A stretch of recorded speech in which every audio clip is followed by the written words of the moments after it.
Wildcard Night Raven. It is Thursday, so welcome to my next retro review. Now, this one is another cool one. Well, as I've said before, I love the Cybertron line, one of my favorite lines. But this is a repaint, slight remold of Crumplezone. This is his upgrade called Dark Crumplezone, and this is the American release. So accessories, the only thing he comes with is his cyber key, the Speed Planet cyber key, as we saw before. Red translucent plastic, got that nice silver paint, nice chrome right there, and being the US release, we've got the code on the back here. There we go. Code on the back here for a site that no longer works. Now, looking at Crumplezone, you can see he's got translucent orange in many different spots. The cannons here, the wheels, these pieces, and these pieces. And you can see that these are remolded from the original. This is all remolded. These have been added, so these are remolded. The Takara release, I believe these were the same color as this plastic here, which is unfortunate. I don't know why Hasbro decided not to just follow the same colors.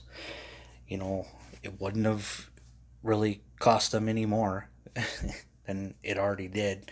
It was all molded plastic, so all they had to do was do it in that color. But it is what it is. So now the cyber key, same as before with Crumplezone, just plugs in right back here. It does the same thing, and it releases the cannons. And you can see they're slightly remolded a little bit with these pieces. And yeah.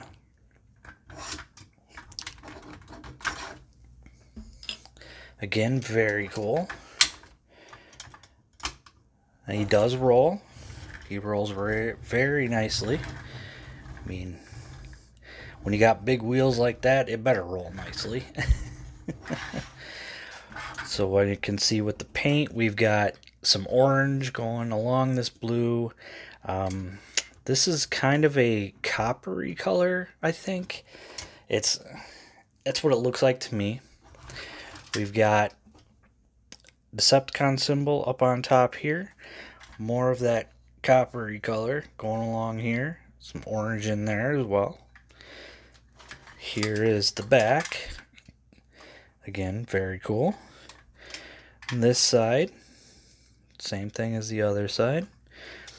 Here's the bottom. You can see everything folds up just like it did with Crumplezone. And yeah. So in the show, Crumplezone is upgraded by Megatron. I think when he becomes... No. He hadn't become Galvatron yet. Something had happened with Megatron.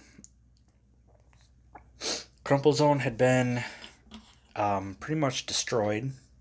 And Megatron had upgraded Crumplezone into Dark Crumplezone. And it was really cool. I think there was that, and then there was creating an evil version of Leo Breaker, Nemesis Breaker. So that was pretty cool too.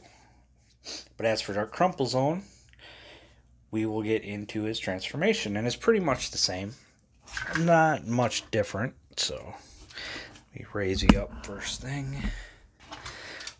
So as usual, these we unplug from here on both sides of the wheel. We bring it around till it clicks in. Now with this, we actually extend these out and then rotate them around, and then that's going to be his feet. Untab his hands. They tabbed in just like before. Bring down the shoulders. and then fold out the hand. And I apologize if you did not fully see that. So I'm gonna untab the hand. Tabs in, same place as Crumplezone did. Rotate the shoulder down. Rotate, rotate. Unfold the hand, and there's that. So now we're going to fold out the head just like this, and then we're gonna bring it around, fold it out even more, fold in the wheel, and there is that. And make sure that they are plugged in where they should be. I believe so. Yep. And then bring down the head. And there we have Dark Crumplezone in his robot mode. And he, as with his regular version, is a beefy fella. And you can see where some of those remolds are going to make a slight difference. With the chest, the feet, and on the arms with those wings now coming out. And otherwise, mostly it's the same, other than color and a few things being completely remolded. So we'll take a look at that head, and you can see now he's got this blue, those nice translucent orange eyes that just light up very nicely with that light piping, and his mouth has that copper, and he's got a green face. So again, very cool. Now we've got his Decepticon symbol on his chest now that this cockpit makes his chest. You can see what's different from my review on the normal Crumplezone. And yeah, looks very cool. And then the feet, look a little bigger due to the remolding with that. And then on his back, as usual, pretty much the same as regular Crumplezone. Now articulation, the head can rotate.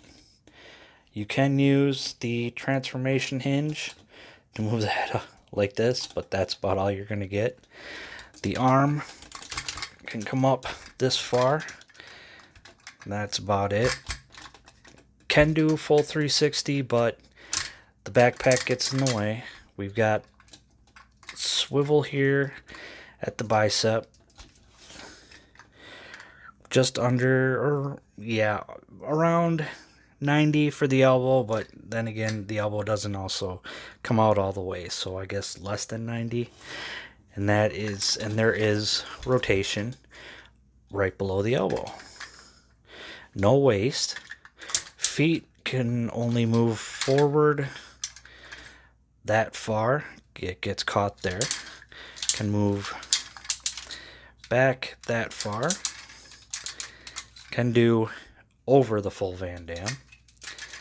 There is no thigh rotation. Oh, actually he does have a waist. I am sorry, he actually does. But there is a rotation above the knee. And the knee, we get 90 on the knee. And then the feet are stuck where they're at. So not horrible on posability, but not the best. I mean, it is not too bad for what it is. And just like before, we can plug in the cyber key. Oh, that one actually, the noises actually worked. And he's got that for that. And they do, of course, fire. So there's that.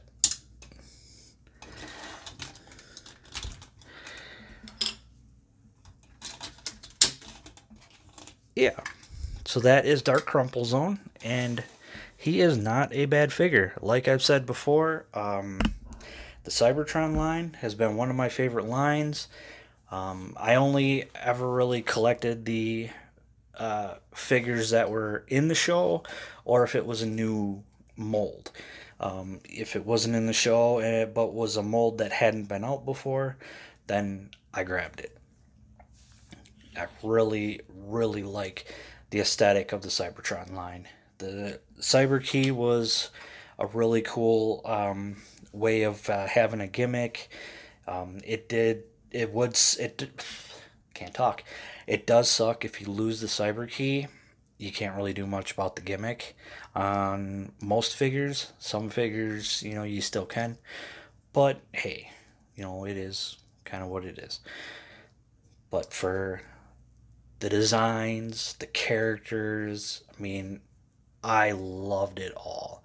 Uh, I've said before, I'll say it again. I really would love Hasbro to come back and do um, an anniversary um, of the Cybertron line with new molds of these characters. Maybe even a new show or something along those lines. I think it would be awesome getting updated molds of all these characters. I think a lot of people would dig it.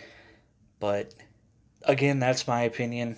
I love the aesthetic of the Cybertron line. I love the look of all the characters, all the unique designs that we hadn't seen before. Um, it was, it was new, it was refreshing, and as much as I love the War for Cybertron trilogy, I will say continuing to get G1 figure updates in a way does get tiring. As much as I love G1, and I think that once Kingdom is done, we don't need to see any more G1 aesthetic. Go back to the 2001 Robots in Disguise aesthetic. Go back to, I mean, that's 20 years old now. Um, could definitely do that. Go back to Cybertron aesthetic. Maybe Armada. Possibly Energon. Don't throw stones at me for saying that, please. But definitely, Armada and Cybertron, it'd be nice to see updates of those aesthetics. Um, give others who are collectors now, but were preteens or teens when those shows came out and grew up on those shows. Give back to more than just the G1 and Beast Wars community. I know there's plenty who are in the G1 and Beast Wars community like me who also love figures like this as well and love some of these other lines. That's why I would love to see, once War for Cybertron is done, once Kingdom is done, would really love to see another aesthetic. New designs with new characters or names of characters we've seen before, but new designs with a new show and everything like that. Just would love to see that. But again, that's my opinion. Hopefully, some of you are of the same opinion. I know there's quite a few out there who are not, and that's okay. That's your opinion. That's what makes us human. We have our own opinions. We have our own likes and dislikes. We have things that really shine to us in the collections, in the shows, and all that. And that's fine. As collectors, that's okay. What's not okay is hating on other collectors for loving a certain aspect more than another aspect. And the disrespect like that is not okay, because when it all comes down to it, we're all collectors. We love Transformers. Doesn't matter which series it is, it's still Transformers. And that's what it comes down to, is we all love Transformers. So, but as for Dark Crumplezone, excellent figure, excellent update to Crumplezone. And yeah, as I've said before, these are my favorite figures. I have an entire bookcase that's filled to the brim with all these characters. So I think we'll end things there. And I hope you enjoyed this. I hope if you have this figure, I hope you enjoy it as much as I do. If you don't, I hope you're able to hunt him down for a decent price. If you find the Takara version, the Galaxy Force version, awesome. I wish I would have gotten that one, honestly, just simply for the different color on the wings and some of the other colors. I think a few paint designs are slightly different too. But I'm still happy with this one. So I'm Alucard Night Raven. Thank you for watching. Please like, comment, subscribe, and I will see you all later.